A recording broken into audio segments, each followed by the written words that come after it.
The last interview opened my eyes to something that I had definitely never learned about in doc, something that I don't really think is as commonly understood or talked about as maybe the intersection between identities such as race and class or race and gender.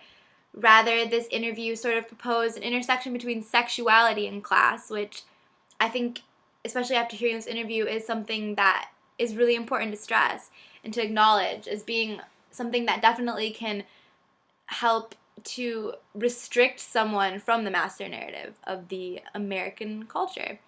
This interview is of a young man who it splits in half. First, he's going to talk about his intersection with his gay sexuality and being Baptist, and how there were many contradictions that forced him into doubting his identity.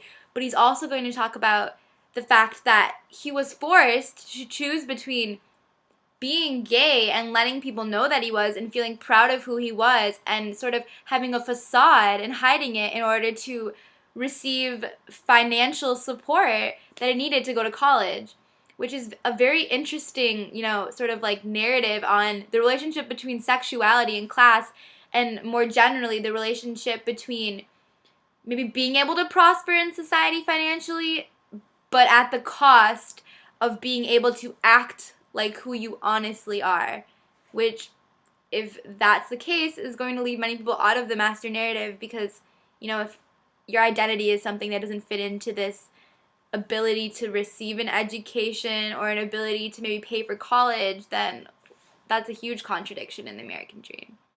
The event that shaped my identity the most probably is when my parents found out that I was gay.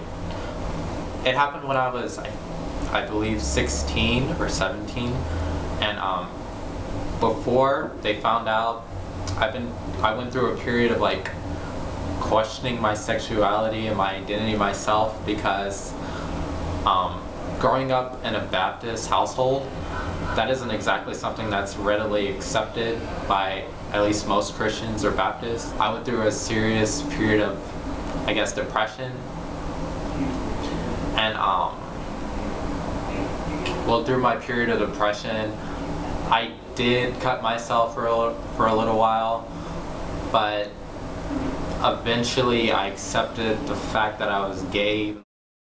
I was on the phone talking to my boyfriend in Las Vegas, and they actually listened in on my phone conversation with my boyfriend at the time, and I was just like, "I love you," and he said, "I love you too," and I said goodnight.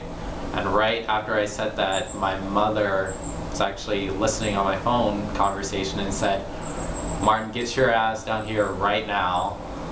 And she said, "Nick," which was the name of my boyfriend at the time, "don't ever call this house again."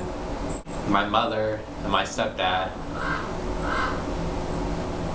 pretty much verbally assaulted me for about 3 hours while I had to sit there and listen to them.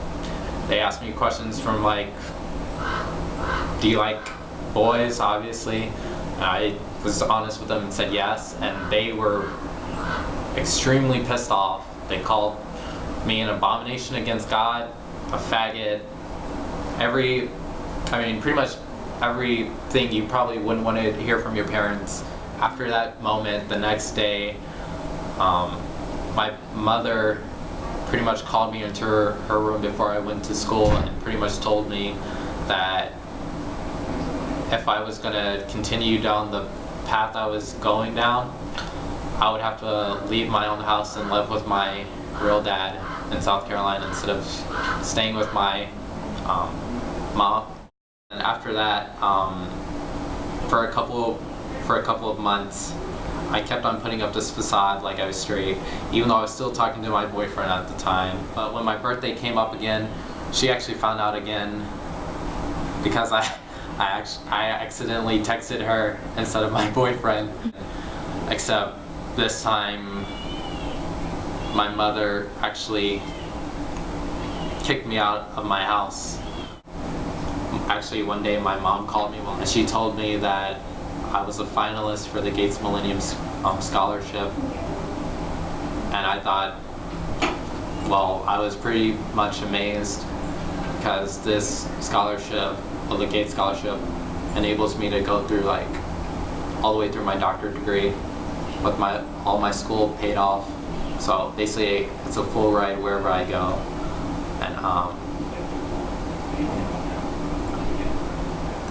I think a few days after she called me telling me I was a finalist, she called me again telling me that I actually won and that she was extremely proud of me for the fact that I won. But even though it was a happy moment, it ended up being a pretty shitty moment because a day after telling me that I won the scholarship, my mom told me that if I didn't come home, she wouldn't put in her taxes, and in order to get the scholarship, you need your parents' taxes, so they know you're within the right like tax bracket and stuff like that. So in order to actually get it, since it's based off of financial needs. So I was pretty much blackmailed into coming home. And since I was blackmailed into coming home, I had to give up my freedom that I had from living with my counselor and being myself in order to get that scholarship. I ended up coming back home, but me coming back home came with conditions. One, I still had to put up my facade, like basically you need to try to go out with girls and basically act straight, and you can't talk to your boyfriend or anything like that. And basically you have to break up with them and so forth. So I pretty much did what they said until I had to go to college.